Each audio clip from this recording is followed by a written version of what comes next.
Coémergence, l'invité. Et nous avons le plaisir de recevoir le professeur Najib Cherfaoui, expert maritime. Avec lui, nous nous intéressons à l'avenir du secteur portuaire et de la logistique sur le continent, et ce, à l'heure où les informations les plus contradictoires circulent sur un probable retrait de l'acteur français Bolloré des ports africains. Professeur Cherfaoui, bienvenue dans Coémergence. Bonjour. Alors, tout d'abord, professeur, que pèse Bolloré Transport et Logistique sur le continent?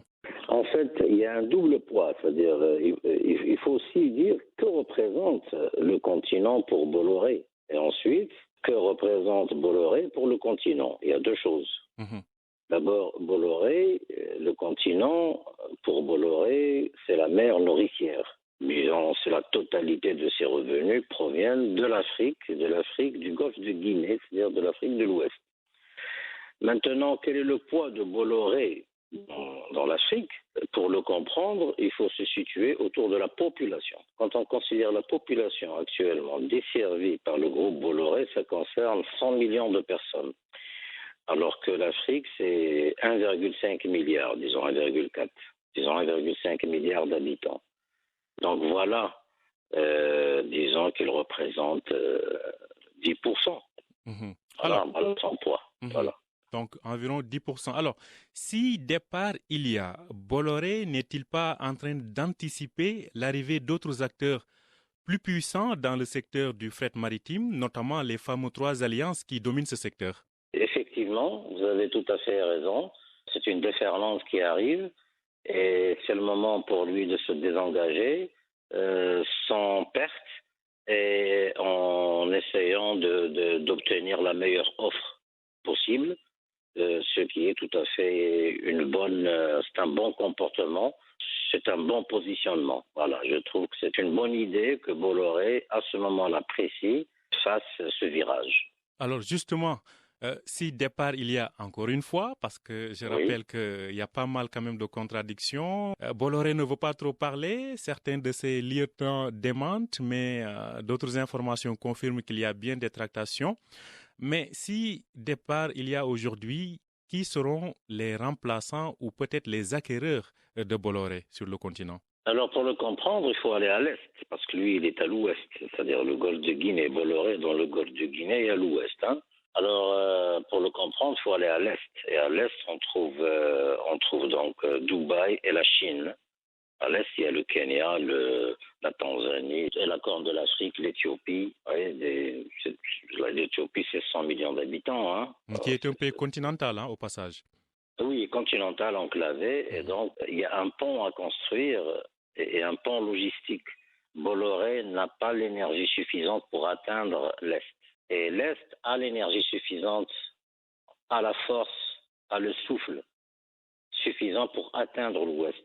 Et c'est cette jonction que Bolloré, en se désengageant, il facilite la tâche à la partie orientale d'atteindre la partie occidentale. Voilà un peu l'enjeu, c'est comme ça qu'il se situe. Alors, mais si vous aviez à entrer dans les détails en citant des acteurs, quels sont ces acteurs? Alors les acteurs, ça va être, donc on a dit la Chine avec la route de la soie, elle aimerait bien faire une transverse. Parce que la route de la soie passe par Djibouti pour la Chine.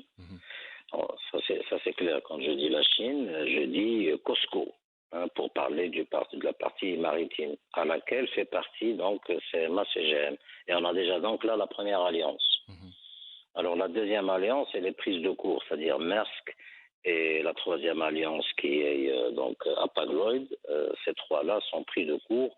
Actuellement, la CMA, CGM et la Chine sont en pole position via la route de la soie.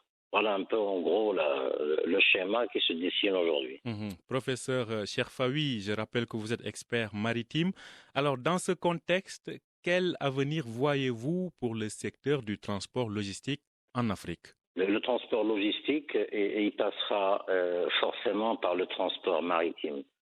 C'est-à-dire que le transport logistique va changer de main actuel. C'est-à-dire que les transporteurs maritimes, c'est-à-dire les 3 alliances, vont prolonger leur activité dans le secteur terrestre, je dis bien ferroviaire et routier. Et donc s'assurer ces fameux corridors. N'oublions pas qu'il y a la volonté de desservir 1,5 milliard. C'est une terre vierge, parce que l'Afrique tout entière ne représente actuellement que 10% du commerce mondial. Donc tout est à faire, avec 2 milliards. Donc c'est l'avenir et c'est le moment. Et tous les virages toutes ces tendances, tous ces mouvements que nous constatons vont dans le sens que l'Afrique est la nouvelle. C'est vraiment l'Eldorado.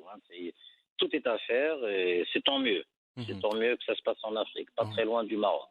Alors, quand vous dites que l'Afrique représente 10% du commerce mondial, vous faites référence, je crois, au transport maritime, n'est-ce pas, professeur? Oui, bien sûr. Voilà, bien sûr, parce qu'en termes de volume, l'Afrique peine à atteindre encore les 3%. Alors, vous parliez du Maroc et de l'Afrique, justement. Le Maroc dispose d'un opérateur portuaire puissant, à savoir Marsa Maroc.